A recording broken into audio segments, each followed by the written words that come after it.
विवादों का शिकार हुई पूर्व भारतीय अभिनेत्री एवं मॉडल ममता कुलकर्णी जी। ममता कुलकर्णी जी एक पूर्व भारतीय अभिनेत्री और मॉडल हैं जो हिंदी सिनेमा में अपने काम के लिए जानी जाती है। ममता कुलकर्णी जी ने आशिक आवारा 1993, वक्त हमारा है 1993, क्रांतिवीर 1994, करण अर्जुन 1995, सबसे बड़ा खिलाड़ी 1995, आंदोलन 1995, बाजी 1996 जैसी व्यवसायिक सफल हिंदी फिल्मों में काम किया है। चाइना गेट 1998 और छुपा रुस्तम ए म्यूजिकल थ्रिलर 2001। आशिक आवारा 1993 में उनके प्रदर्शन ने उन्हें 1994 में lux new face of the year का फिल्म फेयर पुरस्कार दिलाया था।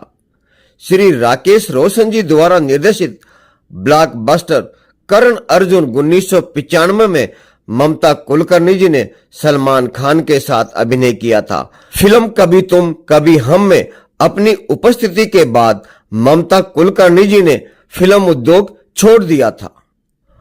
आजीविका।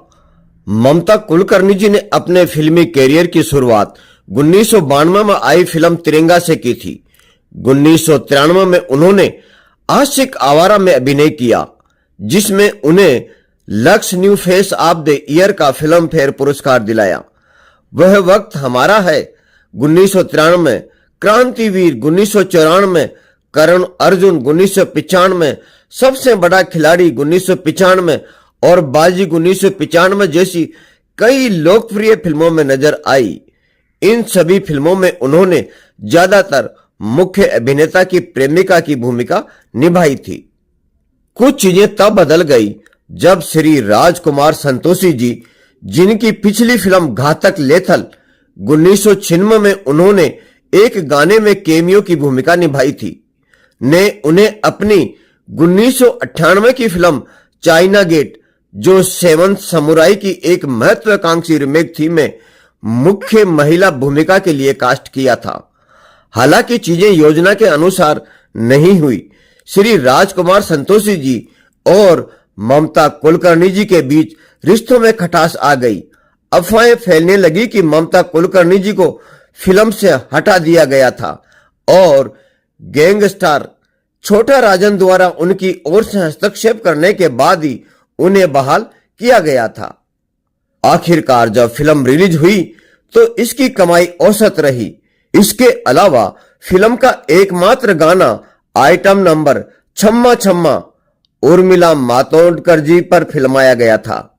भले ही ममता कुलकर्णी जी ने उन्हें ऐसे नंबरों से अपनी प्रतिष्ठा बनाई थी, घाव पर नमक छिड़कने वाली बात यह है कि यह गाना चार्ट बस्टर साबित हुआ था, जिसमें उर्मिला मातोंडकर जी की लोकप्रियता काफी बढ़ गई थी।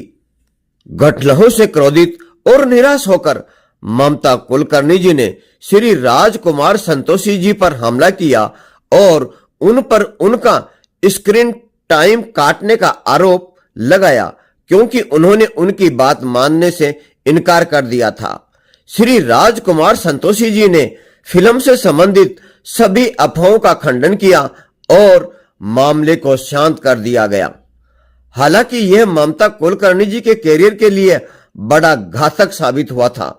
इसके बाद वह केवल कुछ ही फिल्मों में नजर आई और नए प्रस्ताव मिलना बंद हो गए थे। उनकी आखिरी सफल फिल्म छुपा रुस्तम ए म्यूजिकल थ्रिलर 2001 थी। 2002 की फिल्म कभी तुम कभी हम के बाद उन्होंने फिल्में छोड़ दी थी। उन्होंने कन्नड़, तमिल, तेलुगु, बंगाली और मलयालम में भी कुछ फिल्में की। व्यक्तिगत जीवन। ममता कुलकर्णी जी एक मध्यम वर्गीय मराठी ब्राह्मण परिवार से थी और उनका दावा है कि उनकी शादी श्री विक्की गोस्वामी जी से नहीं हुई थी। हालांकि विपरीत रिपोर्टों में कहा गया है कि उन्होंने 2013 में श्री विक्की गोस्वामी जी से शादी कर ली थी। विवाद। जून 2016 में ठाणे पुलिस ने ममता कुलकर्णी जी को 2000 करोड़ रुपए के अंतर्राष्ट्रीय ड्रग रैकेट और तस्करी के इरादे से मेथाम्फेटामाइन के अवैध निर्माण के लिए एफेड्रिन की आपूर्ति करने वाले आरोपियों में से एक के रूप में नामित किया था। आरोप है कि ममता कुलकर्णी जी ने अपने साथी श्री विक्की गोस्वामी जी और अन्य 6 आरोपियों के साथ जनवरी 2016 में केन्या में एक अंतर्राष्ट्रीय ड्रग गिरोह की एक बैठक में भाग लिया था। थाने पुलिस की अपराध शाखा, जो एक अंतर्राष्ट्रीय इफेड्रिन आपूर्ति रैकेट की जांच कर रही है, ने 25 जून 2017 को उसे और उनके साथी और कथित ड्रग लॉर्ड श्री विक्की गोस्वामी जी को घोषित अपराधी का नोटिस जारी किया था। अपराध शाखा के अधिकारियों की एक टीम मुंबई के उपनगरीय वर्सोवा में स्काई एनक्लेव में ममता कुलकर्णी जी के घर गई और दरवाजे पर एक नोटिस चिपका दिया, क्योंकि अभिनेत्री का पता नहीं चल पाया है। एक विशेष narcotic drugs and psychotropic substance अधिनियम अदालत ने ममता कुलकर्णी जी और विक्की गोस्वामी जी को घोषित अपराधी घोषित किया और उनकी संपत्तियों की कुर्की का आदेश दिया था। ममता कुलकर्णी जी अपने जमाने की बेहतरीन अभिनेत्रियों में से एक रही हैं। भारतीय फिल्म इंडस्ट्री में उन्होंने एक से बढ़कर एक कई सुपरहिट फिल्में दी। आज भी फैंस उन्हें राणा जी माफ करना गाने के लिए याद करते हैं। ममता कुलकर्णी जी ने भारतीय फिल्म इंडस्ट्री में अपनी दमदार अदाकारी के दम पर करोड़ों फैंस का दिल जीता था। फिल्मों में अभिनय कर जितनी उन्होंने सुर्खियां बटोरी थी, उतनी ही असल जिंदगी में वह विवादों में घिरी रही। एक समय ऐसा आया जब उन्हें इन विवादों के कारण फिल्में मिलनी बंद हो गई और वह भारतीय फिल्म इंडस्ट्री से दूर हो गई थी। फिर वह सात्विक जीवन जीने लगी थी। आज ममता कुलकर्णी जी का अपना 51वां जन्मदिन मना रही है।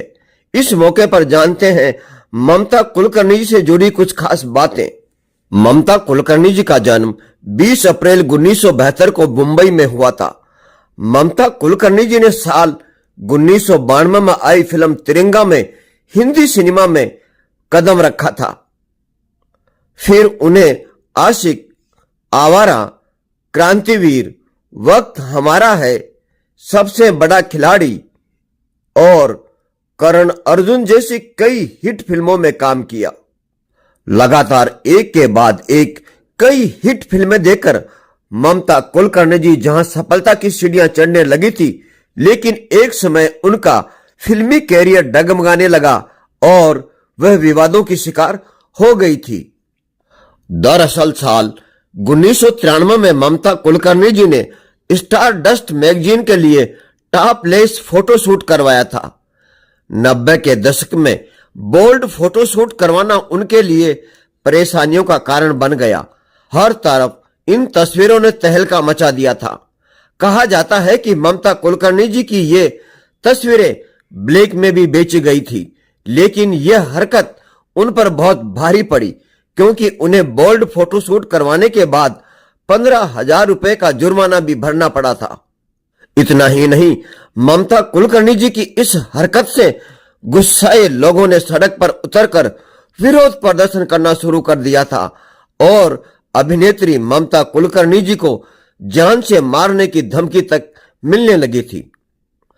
केवल टॉपलेस फोटोशूट्स को लेकर ही नहीं, बल्कि अंडरवर्ल्ड डॉन के साथ अपने रिश्ते को लेकर भी ममता कुलकर्णी जी काफी सुर्खियों में रही।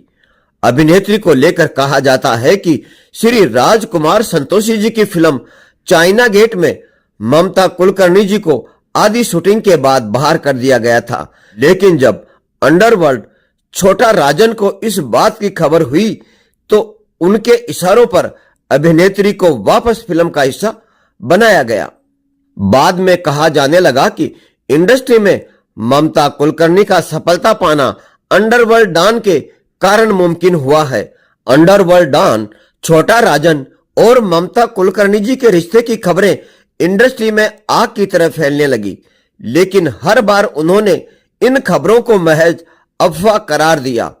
लेकिन साल 2002 में उन्होंने ड्रग माफिया विक्की गोस्वामी से शादी कर सबको चौंका दिया था। साल 2016 में ममता और विक्की को पुलिस ने केन्या एयरपोर्ट पर तस्करी के मामले में गिरफ्तार कर लिया। हालांकि अभिनेत्री ममता कुलकर्णी जी ने इसे साजिश करार दिया और बाद में उन्हें छोड़ दिया गया था। शादी से पहले ही धीरे धीरे ममता कुलकर्णी जी ने फिल्में करनी कम कर दी थी। साल 1999 में अभिनेत्री ने फिल्म इंडस्ट्री को अलविदा कह दिया और शादी के बाद गुमनाम हो गई थी। साल 2014 में ममता कुलकर्णी जी ने अपनी आत्मकथा ऑटोबायोग्राफी बाय योगिनी के लिए दुनिया के सामने आई। इस किताब को लॉन्च करते हुए उन्होंने अपने बारे में कई बातों का खुलासा किया। उन्होंने बताया कि वह कभी फिल्मों में आना ही नहीं चाहती थी, बल्कि अपनी मां की मर्जी के आगे मजबूर होकर उन्होंने इंडस्ट्री में कदम रखा था, जो उनकी सबसे बड़ी गलती थी। उन्होंने इस बात का खुलासा भी किया कि फिल्मों से दूर होने के बाद उन्होंने अध्यात्म अपना लिया और वह साध्वी का जीवन व्यतीत कर रही है। जय हिंद, जय भारत, वंदे मातरम।